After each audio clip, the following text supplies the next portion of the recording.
Hello বন্ধুরা, আমি হাসনাত। তোমরা দেখছো আমার channel math tricks by Hasnat. বন্ধুরা, আমরা প্রাইমারি টেট 2024-এর জন্য নতুন প্যাটার্নের কিছু ম্যাথ নিয়ে আমরা আলোচনা করছি। আজকে 5 নম্বর ক্লাস। আগের ক্লাসগুলো দেখতে চাইলে নিচে ডেসক্রিপশন বক্সে তোমরা প্লেলিস্টের লিঙ্ক পেয়ে যাবে, সেখান থেকে দেখে নিতে পারো। তো চলো শুরু করবো আজকে ক্লাস। তবে শুরু করার আগে বলি, যারা আমার পেড ব্যাচে ভর্তি হতে চাও, এই কোর্সটা হচ্ছে সম্পূর্ণ নতুন প্যাটার্নের ম্যাথের উপর, যেখানে 12 মাস অর্থাৎ আগামী যে টেট পরীক্ষা হবে 2024-এর ডিসেম্বরে, তার আগের দিন অবধি আমি তোমাদের সঙ্গে থাকবো। 12 মাস পুরো 1 বছরের কোর্স।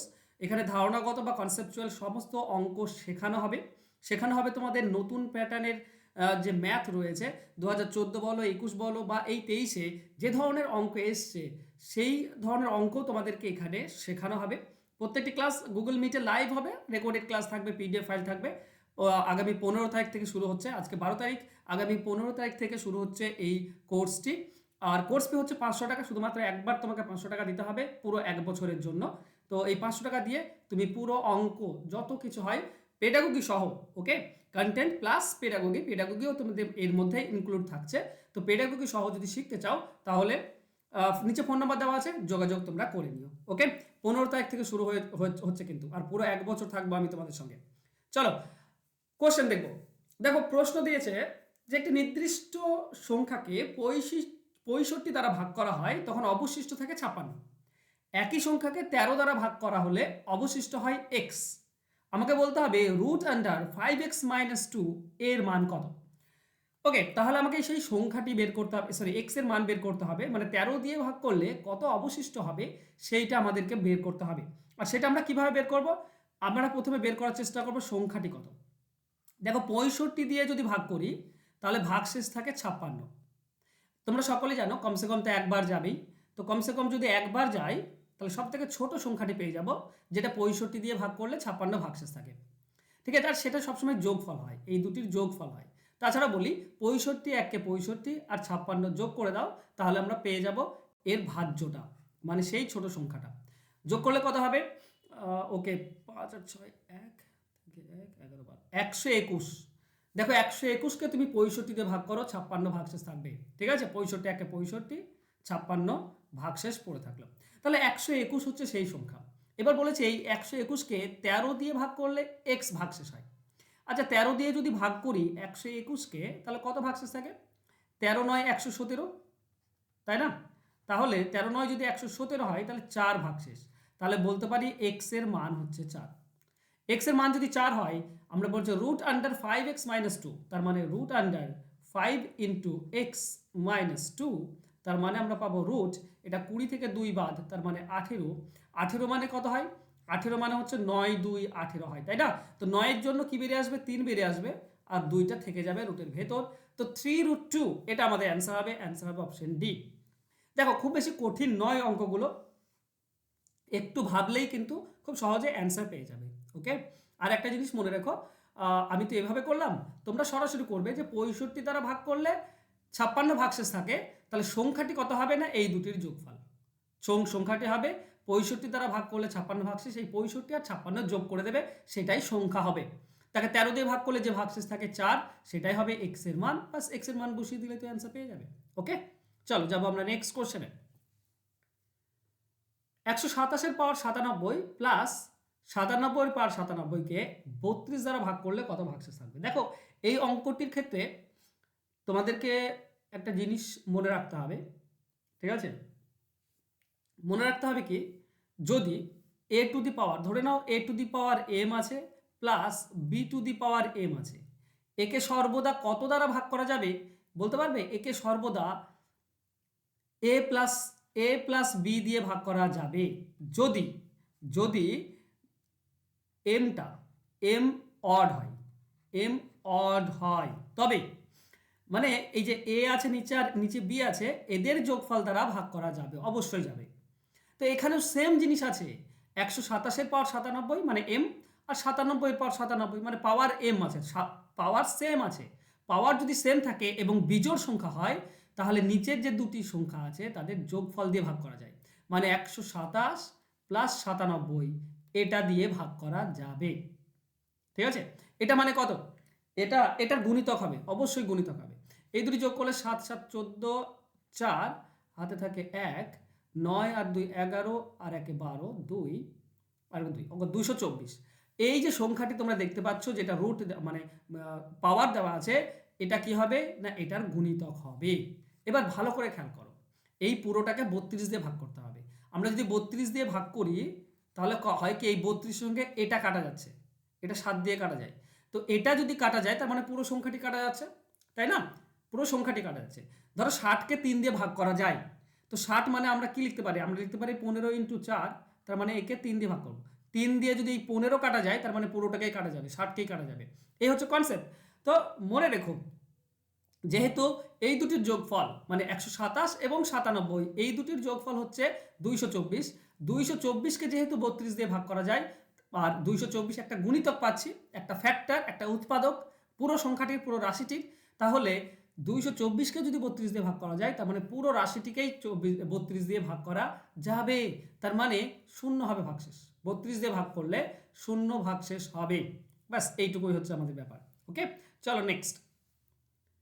এক্স হলো সবচেয়ে বড় সংখ্যা যার দ্বারা 2460, 2633 এবং 2806কে ভাগ করা হলে প্রতি ক্ষেত্রেই অবশিষ্টাংশ একই, মানে একই ভাগশেষ থাকে। এক্স এর অঙ্কের যোগফল কত? দেখো, যদি যখনই বড় সংখ্যা চাইবে, যে সবথেকে বড় সংখ্যা যেটা দিয়ে এটাকে ভাগ করলে কত ভাগশেষ থাকবে, মানে আমাদেরকে গসাগু বের করতে হয়, HCF এটা বের করতে হয়। যদি একই ভাগশেষ বলে তাহলে কি করতে হয়? একই ভাগশেষ বললে বড় থেকে মেজোটা বিয়োগ, ঠিক আছে, মানে 2806 থেকে 2633 এটা বিয়োগ, আর মেজো থেকে ছোটটা মানে 2633 থেকে 2460 এটা বিয়োগ। এবার যে দুটি সংখ্যা পাবো তাদের গসাগু। তুমি যদি খেয়াল করো, এটার বিয়োগফল হবে 173, আর এটারও বিয়োগফল হবে 173। এবার তুমি বলো যে 173 আর 173 এর গসাগু কত হবে? এর গসাগু হবে 173। দুটি একই সংখ্যার গসাগু সেই সংখ্যাটি হয়, মানে 173ই হবে গসাগু। এখন যদি এক্স এর মান, তার মানে অঙ্কটি হচ্ছে এই, মানে সংখ্যাটি হচ্ছে এক্স, এই 173 দিয়ে ভাগ করা যায়। এখন যদি 173 সংখ্যাটি হয়, তার অঙ্কগুলির যোগফল কত? অঙ্ক হচ্ছে 1, 7 আর 3, যোগ করলে কত হচ্ছে? 7 আর 1 8, 8 আর 3 11, যোগ করলে 11 হচ্ছে। তো এটাই হবে আমাদের অ্যান্সার। অ্যান্সার হবে option A. Simple question, just একটু তুমি মন দিয়ে করবে, অঙ্কগুলোকে পড়বে, পড়া মাত্রই কিন্তু তোমার মনে চলে আসবে কিভাবে এর অ্যান্সার বের করতে হবে। খুব ইজি জিনিস অঙ্ক, কিন্তু করা না থাকলে, প্র্যাকটিস না থাকলে এগুলোই পরীক্ষার হলে কঠিন মনে হচ্ছে আমাদেরকে। তো চেষ্টা করবে এই ধরনের অঙ্ক প্র্যাকটিস করার। আমার পেড ব্যাচে তো আমি করাবোই, আমার পেড ব্যাচে চ্যাপ্টার ধরে ধরে কনসেপচুয়াল কোশ্চেন আমি সব করাবো তোমাদেরকে, কারণ 1 বছর আমি তোমাদের সঙ্গে থাকবো পেড ব্যাচে। তাই চেষ্টা করবে পেড ব্যাচটা নেওয়ার। 500 টাকাতে পুরো 1 বছরের কোর্স পেয়ে যাচ্ছ।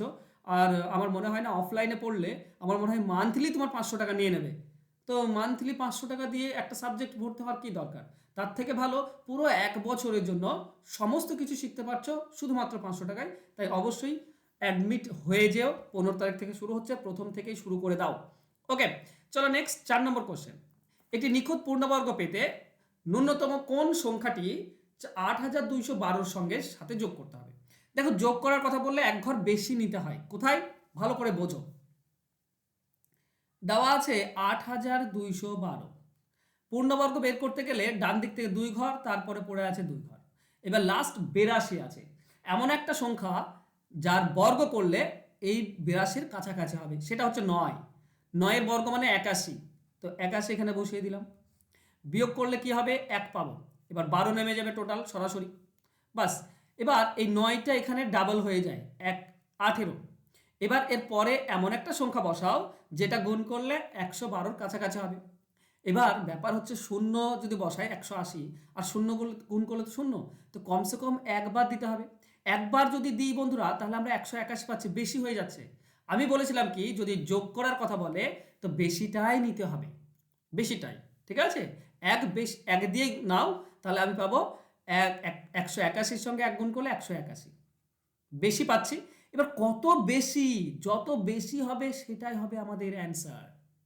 112 থেকে 181 কত বেশি, সেটাই আমাদের অ্যান্সার হবে। এটা হবে 69 বেশি, তার মানে 69 যোগ করলে মিলে যেত। এই 112টা যদি 69 যোগ হতো তাহলে কি হতো, 181 হতো। 181 হলে মিলে যেত, তার মানে পূর্ণবর্গ সংখ্যা পেয়ে যেতাম। তার মানে 69 কম আছে, এই 69টা যোগ করতে হবে, তাহলেই পূর্ণবর্গ সংখ্যা পাবো। তাই অ্যান্সার হবে অপশন বি, 69 হবে সঠিক উত্তর। ক্লিয়ার? চলো যাবো নেক্সট কোশ্চেনে। 5 নম্বর কোশ্চেন, ধরা যাক এক্স সর্বনিম্ন সংখ্যা যাকে 8, 9, 12, 14 এবং 36 দ্বারা ভাগ করলে প্রতি ক্ষেত্রেই 4 অবশিষ্ট থাকে, কিন্তু এক্স 11 দ্বারা বিভাজ্য। এক্স এর সকল অঙ্কের যোগফল কত? দেখো সর্বনিম্ন বলেছে, যখনই বড় সংখ্যা বলবে না গসাগু বের করতে হয়, সর্বনিম্ন বললে লসাগু বের করতে হয়। 8, 9, 12, 14 এবং 36 দ্বারা ভাগ করছি, তো শেষে দ্বারা আছে, শেষে দ্বারা থাকলেও লসাগু বের করতে। মনে রেখো এগুলো শেখার বিষয়। সর্বনিম্ন যদি বলে, শেষে যদি দ্বারা থাকে বা দিয়ে থাকে, তার মানে লসাগু বের করতে হয়। এবার লসাগু বের করব, লসাগু বের করতে হবে, কিন্তু ব্যাপার হচ্ছে 4 অবশিষ্ট থাকে, তার মানে লসাগুর সঙ্গে 4 গুণ যোগ করতে হবে, এটা হবে আমাদের অ্যান্সার। একটা শর্ত দেওয়া আছে, শর্ত নিয়ে আমরা পরে কথা বলবো। প্রথমে আমরা দেখে নিই যে 8, 9, 12, 14 এবং 36 এর লসাগু কত হবে। 8, 9, 12, 14 আর 36। ওকে, আমরা প্রথমে ছোট দিয়ে কাটবো, 2 দিয়ে কাটলে 4, এটা 9 থাকবে, এটা হবে 6, এটা 7 হয়ে যাবে, এটা হয়ে যাবে 18। আবার 2 দিয়ে দাও, 2, 2, 4, 9 থাকবে, 2, 3, 6, 7 থেকে গেল, 2, 9, 18। আর তো 2 দিয়ে যাচ্ছে না, তো চলো 3 দিয়ে দাও, 2, 3, 3, 9, এখানে 1 দেওয়ার দরকার নেই, দিতেও পারো, তোমাদের ব্যাপার। এটা 3, 3, 9, আবারও 3 দিয়ে যাবে, 3 দিয়ে দিলে এটা 2, 1 দেওয়ার দরকার নেই, সরাসরি 7, বাস আর কিছু নেই। তো এই সবগুলো আমরা গুণ করব। দেখো 2, 2, 4, 4, 3, 12, 12, 3, 36, 36, 36 2 কত হয়, 36 2 হয় 72, আর 72 সঙ্গে 7 গুণ, তো 72 7 যদি গুণ করো 504 পাবে। তার মানে আমাদের যেটা লসাগু সেটা হচ্ছে 504। এবার ব্যাপার হচ্ছে 504 তার সঙ্গে 4 যোগ মানে 508 হচ্ছে। 508কে একটা শর্ত ছিল 11 দ্বারা বিভাজ্য, এটাকে 11 দ্বারা বিভাজ্য, 11 4 44 থেকে 6, 11 দ্বারা বিভাজ্য 9, তাই এটা আমাদের অ্যান্সার হবে না। এবার 504কে 2 দিয়ে গুণ করো, তাহলে কত পাবে, 1008। 1008 তার সঙ্গে 4 যোগ, তাহলে 1008 4 যোগ করলে 1012 পাচ্ছ। 1012 কি 11 দ্বারা ভাগ করা যায়? দেখে নাও, 11 9 99 থাকে 2, অবশ্যই 11 দিয়ে ভাগ যাচ্ছে। 1012 11 দিয়ে ভাগ যাচ্ছে কেন, 11 9 99 থাকছে 2, 22, 11 2 22, তাহলে 1012 এটাই হবে আমাদের অ্যান্সার। 1012 এটা হবে আমাদের সেই সংখ্যাটি, সরি 1012 এই হচ্ছে সংখ্যা। এবার বলেছে এই এক্স এর সকল অঙ্কের যোগফল কত। তো এখানে কি সংখ্যা পাচ্ছি, 1, 0, 1 আর 2, যোগ করলে কত হচ্ছে 4, তো এটাই হবে আমাদের অ্যান্সার। 4, অপশন ডি হচ্ছে সঠিক উত্তর। বুঝতে পারছো? চলো যাবো নেক্সট কোশ্চেনে। মান নির্ণয় করতে বলেছে। দেখো এই কোশ্চেন কমন কোশ্চেন, তোমরা বারবার জানো এই ধরনের কোশ্চেনে। এই পার্টটা দেখো, এই পার্টটা যদি খেয়াল করো, প্রথম পার্টটা, তাহলে এখানে 99 আছে, নিচে 99 আছে, মানে এই 99 এই 99 কেটে যাবে, তাহলে এইটা জিনিসটা খুবই সোজা, বা এর সরাসরি উত্তর বের করা যায়। সরাসরি উত্তর কিভাবে বের করি, চলো আমি একবার বলে দিই তোমাদেরকে। এই ধরনের অঙ্ক যদি থাকে, তাহলে নিচে জয়টি 9 থাকবে, তয়টি 9 লিখব, এই পূর্ণতে জয়টি 9 থাকবে, তয়টি 0 লিখব। আর মাইনাস করব কি, এই যে ভগ্নাংশটি দেওয়া আছে 95 ডিভাইডেড বাই 99, এদের পার্থক্যটা বিয়োগ করে দেবো। তো 95 আর 99 এদের পার্থক্য 4, তো 4 বিয়োগ করে দিলাম, তাহলে প্রথম পার্ট থেকে এটা পেলাম। আর লাস্ট পার্টে কি আছে, -95, তো -95। তোমরা যদি খেয়াল করো, এটা হচ্ছে 99 এর পর 9900, আর এটা -4 আর -95 যোগ করলে 99 পাই, -99। তাহলে যদি আমি বিয়োগ করে দিই 99, তাহলে 9801 পাচ্ছ, তাই না, 1 কমে যাবে, তাহলে এটাই হবে আমাদের অ্যান্সার। 9801 9801, এটাই হচ্ছে আমাদের অ্যান্সার। সিম্পল কনসেপ্ট, সিম্পল প্রশ্ন, সিম্পল উত্তর, বাস সহজভাবে যদি তোমরা শিখতে পারো এই ব্যাপারগুলো। ওকে, চলো ওকে, এই ছিল আজকে ক্লাস। আশা করছি তোমাদের ক্লাস ভালো লাগবে। বন্ধুরা, আমার এই পেড ব্যাচে যদি তোমরা ভর্তি হতে চাও, তো 12 মাসের কোর্স, 12 মাসে তুমি ধারণাগত বা কনসেপচুয়াল কোশ্চেন পেয়ে যাবে। গুগল মিটে লাইভ ক্লাস হচ্ছে, রেকর্ডেড ক্লাস পাচ্ছ, পিডিএফ ফাইল পাচ্ছ, পেডাগোগি পেয়ে যাচ্ছ সঙ্গে। আর সামনের 15 তারিখে শুরু হচ্ছে, তো দেরি নেই, এই 2-3 দিন সময়, প্লিজ এই 2-3 দিনের মধ্যেই ভর্তি হয়ে যাও, কারণ যত প্রথম থেকে তুমি ক্লাস করবে তত শেখাটা তোমার তত ভালো হবে। তো অবশ্যই প্রথম থেকে শেখার চেষ্টা করো, ঠিক আছে? 500 টাকা আমার মনে হয় না যে খুব বেশি ইনভেস্ট আর তোমাদের লস হবে, বরং অনেক লাভ হবে এই 500 টাকা ইনভেস্ট করে, আমার মনে হয় সেটা। আর আমি চেষ্টা করি তোমাদেরকে যতটা সম্ভব ভালোভাবে অঙ্ক শেখানোর। আমার কাছে অনেক ছেলে এর আগেও পড়েছে, তারা রিপিট আমার কাছে ব্যাচে ভর্তি হয়, অঙ্কের শেখার যে ধারাবাহিকতা সেটা তারা বজায় রাখে। তো আমি চাইবো তোমরাও একবার ভর্তি হয়ে দেখো, অঙ্ক খুব সুন্দরভাবে চেষ্টা করি তোমাদেরকে শেখানোর। অঙ্ক একবার শিখে নাও, অঙ্ক শিখে নিলে তোমাকে আটকানোর মতো ক্ষমতা কারোর থাকবে না। তো নিজেকে এক কদম সবসময় এগিয়ে রাখার চেষ্টা করো, পিছিয়ে থেকো না, কারণ অঙ্ক আর ইংলিশ এই দুটি সাবজেক্ট তোমাকে শিখতেই হবে, না শিখলে তোমার কোনো উপায় নেই, কোনো রেহাই নেই। তো রেহাই যদি নিজেকে দিতে চাও তাহলে অবশ্যই অঙ্ক শেখো, এটা আমার রিকোয়েস্ট তোমাদের কাছে, ঠিক আছে? তো চলো দেখা হবে নেক্সট ক্লাসে, ততক্ষণ ভালো থেকো, সুস্থ থেকো, ধন্যবাদ।